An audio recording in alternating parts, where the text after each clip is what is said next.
make a high speed turn, and the higher the speed, the more I have to lean the bike, right? What force is fighting me on that in a turn? Huh? Gravity. Okay, you're close. Gravity's pulling me down, but what's pulling me the other way? Momentum. Yeah. Well, the motor, right? Because the motor wants to keep you straight. Okay, there is, yeah, there's some of that, yep. But centrifugal force is trying to throw the top of the bike. It's like if you swing a bucket, right?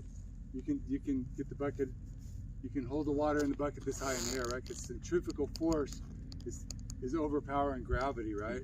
So when I go to turn the bike, I have to, what would happen if I tried to make that, if I tried to keep the bike straight up and make that turn? High side. Yeah, the top's gonna, centrifugal force is gonna throw me in the top out this way, right? Does everybody agree with that? Mm-hmm. Yeah. Okay, so now I get in the dirt, I'm making a turn and I'm a lot slower now, right? Let's say I'm doing 10 miles an hour. I'm making a turn. Now what do I want to do with my weight? Go to the opposite side. Yeah, so I've done this, so why am I doing that? Why is it different? Because at slower speed, you don't have the momentum to get you through the turn. Yep. And so having your weight on the other side helps to offset Yep. the gravity going down, Right. causing you to go down into the If this turn bike rather falls over, which way is it going to fall?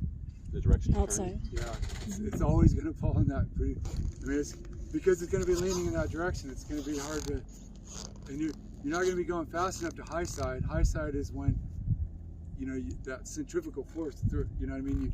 The tires hook up, and now that centrifugal force throws you to that. But you don't have that centrifugal force in a slow speed turn in the dirt, right? So, if I try to make that slow speed turn, what would happen if I was in the dirt and I did this? Fall over. Yeah, it's gonna wash it right out, isn't it? And then what? Then what's gonna happen? You get pinned. Yeah, I'm pinned under the bike because I got my weight on that. That's a good point. I got my weight. So when you're riding with your buddies and yourself too, if somebody's got the bike on the ground and their leg is pinned under it, it tells you something. What does it tell you? Put Don't all ride their alone. Huh? Don't ride alone. weight. I found that out. They put all their weight on the wrong side of the Yeah. bike when they were turning.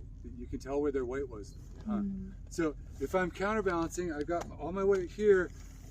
What happens if the bike, if I lose it? It's gonna fall this way, right? We already determined that. Mm-hmm. What can I do with this foot? I mean, Lift it. yeah, because I don't have any weight on it. Mm-hmm. I can, if I may not even be able to stop the bike from going down, but at least I can step off and just let it fall. So this is something to know about yourself and other riders. Is if the bike is laying down and your leg is stuck under it, it tells you something about what happened just before you wiped out. All right.